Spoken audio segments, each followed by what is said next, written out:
back to the Sports Town Podcast, season number 2, episode 38. I am pleased to be joined by Ron Jones, the creator of Are They Hooping app, which is the number one app, our one pickup basketball app. You can download the app on the App Store on iPhone or Google Play for Android. How's it going, Ron? Good. Thank you for the invite, and I'm excited to be here. Yep. It's been definitely going to be fun, and I'm intrigued to know more about the app. How long has it been going, or how long has it been running, and where'd you get the idea from? Yeah, so it really launched at the beginning of 2018, and I got the idea because I played college basketball, and I've been playing basketball my entire life.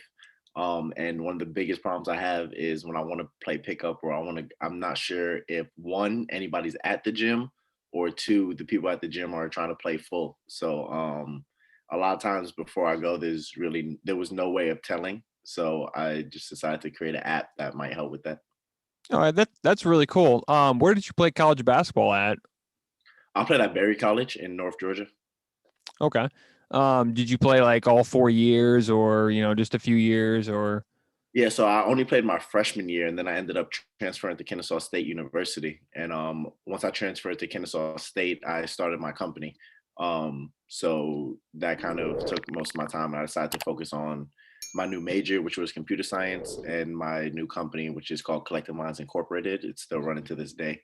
So those two things kind of took my time away from basketball. All right, that's really cool. It's really cool when people can kind of start their own business and just kind of not have like a big corporation. Like this app right here is really cool, and I was checking it the other day and I thought this is a really good idea.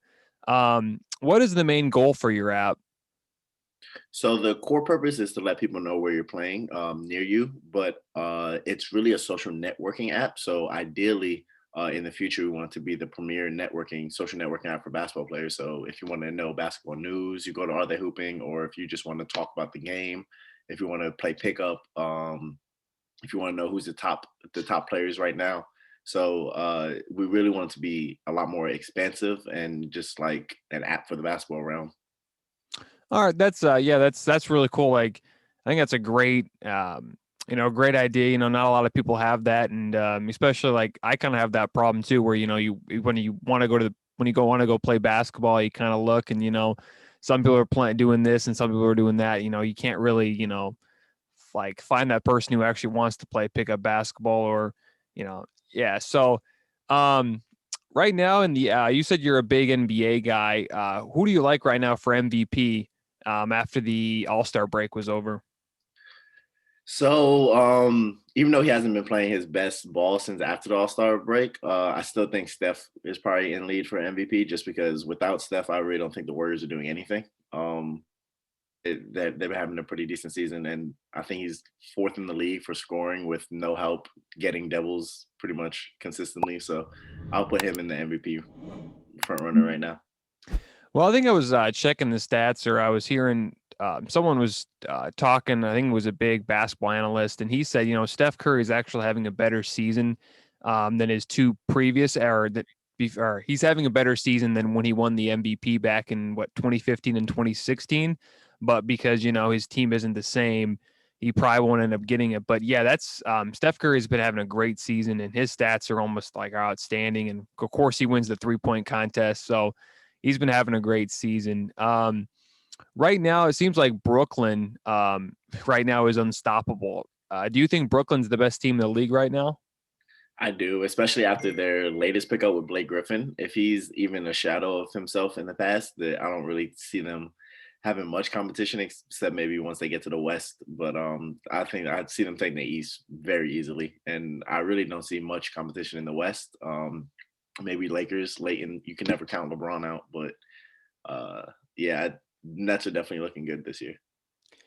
So the Jazz in the Western Conference they have the best record right now, I believe. Um, are you convinced the Jazz are an elite team right now? To be honest with you, not really. So I do respect the record. You got to respect the wins, but at the same time, regular season is regular season. I don't know if they're gonna continue that same momentum throughout the playoffs. It might be a little disappointing of a story if I had to guess. but they're definitely doing some big things during the regular season. Yeah, I mean, I don't know if the Jazz are actually for real, but Donovan Mitchell and Rudy Gobert have been having a great season, and it's kind of ironic that Utah, both players that were selected to the All Star game, were both selected last. So I thought that was kind of interesting. And I don't know, this doesn't seem like the Jazz are getting that respect, and maybe it's because of past. Because again, we don't really believe in the Jazz. Do you think, or do you agree with that? That the Jazz aren't getting respect just because they're past, they haven't really been able to take that next step. Yeah, their past definitely has a lot to do with it. Like LeBron said, that funny joke that he made when he was picking the teams, he's like nobody picks the Jazz. It's just that's just kind of what it is. The Jazz has historically just been kind of a background team, but I think they actually have the talent, some of the talent to kind of at least change the narrative behind them. But I don't know if it's enough to get them deep in the playoffs. What do you think they need to do? Do you think they need to do anything before the trade deadline comes? If Jazz could do anything, who who's the in the backcourt with Donovan Mitchell right now starting? I think it's Mike Conley as the point guard. Yeah, so maybe just like another solid small forward or power forward because they got the backcourt, they got Rudy Gobert at center. So either strengthening the bench is something that they might need to do, or just getting another prolific scorer at the 3 or 4 position. Right now it looks like, I don't know, the West seemed kind of a mess right now, but the East, it's all about Brooklyn. I actually have a friend who's a big Bucks fan, and it seems like they haven't been able to hit their stride yet. Do you think the reason why the Bucks have not been able to take that next step this year is because of the injury to Drew Holiday? Definitely, because really the only thing they were missing was that solid point guard, that solid point guard position. I know they had Bledsoe in the past, but to me, he's more of a shooting guard. They never really had the quote unquote just point guard to run the team and lead the team. So Drew Holiday taking that big shot was pretty big because I know he's had some good success in the point guard position. Um, yeah, me myself, I'm a Celtics fan too, so uh, but yeah. Speaking of the Celtics, they similar to the Bucks haven't been able to really hit their stride. And there's been rumors recently that Danny Ainge is going to make a big move for like a big time player like a Bradley Beal or just some type of player. Do you think the Celtics should do that in the trade deadline, or do you think they should do something else to help the team, win more games this season? So that's tough. As a Celtics fan, I love the current team that they have. Just it's just filled with dogs, and they got a lot of heart. But at the same time, it's been a similar team for years now. So it's probably about that time where you have to do something big to shake it up. Just kind of just because they keep getting to the same point, they're almost like hitting a threshold of the Eastern Conference Finals almost consistently, but not able to just push that hump. And it might be a veteran that they need, or I honestly I thought it would be Kemba Walker when it happened, but that ended up not being as good of a situation as it could have been. But yeah, I think that they have the tools that they need. But either way, if they did a big switch up, I wouldn't be mad at it. Or if they kept their same team and then just tried to build around a little more consistently, I wouldn't be mad either. They're kind of in a win-win situation to me. Yeah, it was kind of. I thought the same thing when they brought in Kimball Walker. I thought that would take him to the next level, and it hasn't come to fruition. But I think the injuries to Kimball Walker hasn't really helped, and I still think Jason Tatum and Jalen Brown have a lot to learn. I mean, even though they're really good, like they're really young, really good, but I think they have still need some time, to learn, how to play more. And I think, like I said, I think Jason Tatum and Jalen Brown are great players, but I still think they're very young and they still have got time left to grow. So, yeah, I'm agreeing with you. I think Boston has, it's a win-win situation for them. Um, let's stay in the Eastern Conference. Joel Embiid has been having a very impressive season. Do you think Doc Rivers has been able, or do you think Doc Rivers is the reason why Joel Embiid has been having a great season so far? Doc Rivers is a great coach. Like I said, I'm a Celtics fan, and I actually fell in love with the Celtics while Doc Rivers was the head coach.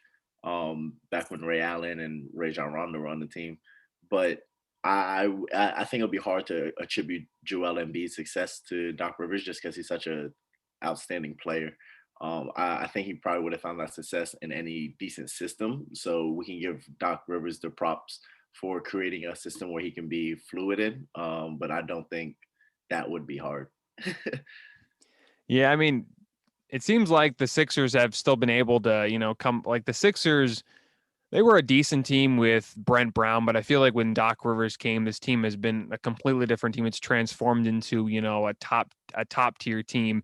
I don't think they're better than the Nets by any chance, but I think there's a shot that the Sixers could be maybe they could be maybe the second best team behind Brooklyn, but we'll see what happens. There's still a lot left to go in the season. Um, right now, it seems like LaMelo Ball is going to be the rookie of the year, and there's really no competition. Do you see any other rookies really making it a run at the rookie of the year this season? No, the things he's been doing is I think he's shooting. He's hit 99 threes this season already. More than I forgot the names on the list, but there was a lot of names on that list that he was shooting better than, and that's not even really the key part to his game. I know he's more of a passer. His assist numbers are looking great, so he's really came to the league ready. It's probably because he started overseas. He's not coming straight out of college, so he's kind of been playing that organized, structured professional basketball. So and it shows because he really came into the NBA with the hitting the ground running. So I don't see anybody taking that from him. It seems like recently we've been hearing a lot of rumors that Lonzo Ball, his brother, could be joining him in Charlotte. However, I think Lonzo's had such a great season that the Pelicans probably won't do the trade. But do you see a scenario where Lonzo, or even this summer, do you think Lonzo ends up being with the Hornets with his brother in Charlotte? I haven't really heard enough about it to say if I think it will happen. But as far as if it did happen, I think it would be a lot more successful than people might take granted for.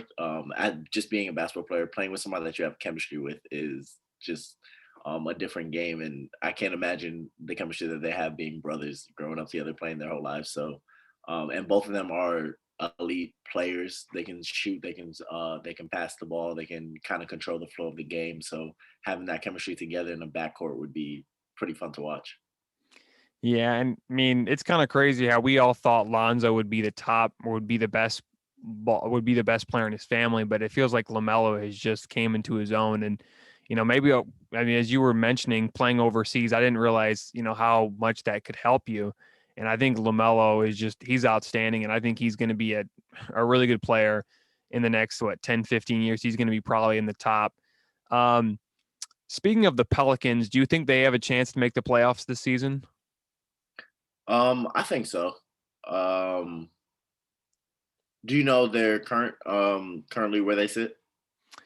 I think they're somewhere in the 10 or 11 seed because I think the last three teams that are in are the Spurs, the Blazers, and then I think the Mavericks are the final three seeds. I think the Warriors are the first team out, but I think that's the way it is right now at the time of this recording. So Yeah, it'll be a uphill battle for them, but I think it's possible if they have a big second half of their season. yeah, I think they have the team, and I'm not sure Stan Van Gundy is the right coach for him, but it seems like I don't know. It seems like Zion this year making his first All Star appearance. It seems like they've gotten better this year. I just think they're still a few years away. What's your opinion on New Orleans this season? Uh, Probably the same. They're very talented, but they're just a young team. So, um, with some veteran pickups or just a little bit more time, I think they'll be a lot better of a team. As of now, you can see all the potential, you can see the talent that they have, but that veteran having the veteran players just allows you to close late game situations. Being able to make the right decisions at the right time. Sometimes they slack on some of those things. Yeah, I mean, I think the Pelicans, yeah, they're still, I think, a few years away. But I think once Zion and Brandon Ingram get older, and if Lonzo is still there, I think that team can, I think the team can compete for championships. I don't know how. win because the West is so stacked. But I think in a few years we could see the Pelicans, going for that championship. But we'll see what ends up happening. Again, there's a lot of left. There's a lot to go, and even this season they could make a run, but I don't think they can. But we'll see what happens. Right now, who would be your finals matchup if the season ended or not? Let me rephrase that. Who do you think is going to play in the championship this season? Definitely Nets from the East. And it's I'm not a huge LeBron fan, but it's really hard to root against him. But then again, is AD still hurt though, isn't he? Is he out for Yeah, the season? I think he'll be back though before the postseason starts. I think. Okay, so yeah, if AD is back before postseason, then I have the Lakers Nets finals. Depending on the AD situation, if he's for some reason if the injury lingers or if he doesn't come back full strength, um, then I might have to. I'm not sure who I would take in their place. I've actually been really confident in I haven't checked their record recently, but they're always late playoff team, Trailblazers. I'm not sure what their record has been lately, but they're always excited to watch in the playoffs. So Yeah, when Dame Lillard gets hot, that's when the Blazers are really good. I still think that Portland needs to give Lillard more help, but I think the Blazers can make a run. I don't think they can come out of the West as the champions, but I do definitely think they can make a run, especially if Dame Lillard gets hot. All right, before I let you go, is there anything else you want to talk about your app or something that you're recently doing or something like that? um yeah, so one thing I want to mention about the app is the soundtrack. So we have a really we put a lot of time into the soundtrack of our app. There's about 33 songs, and a lot of them are from up and coming artists. And then we do have some artists as big as Rick Ross, Tank is on it, Wife and Lucci. And then the rest of them are up and coming artists like Quam, Sade Amoni, and some other artists like that. But our soundtrack is actually open. So if any artists are watching and they want to submit music, they can. And we choose obviously not everybody gets in. We choose the best tracks, but it's definitely open for submission. Other than that, just I hope everybody that plays basketball or has any interest in basketball checks it out, gives it a quick download, and yeah, that's pretty much it from me. All right. Thanks for joining us. And once again, guys, don't forget to follow Ron at Ron Jones32 on Instagram, Facebook, and Twitter. Again, thanks for coming on, Ron, and hope we can do this next time. Awesome. Sounds like a plan. Thank you again. All right. Had a pleasure.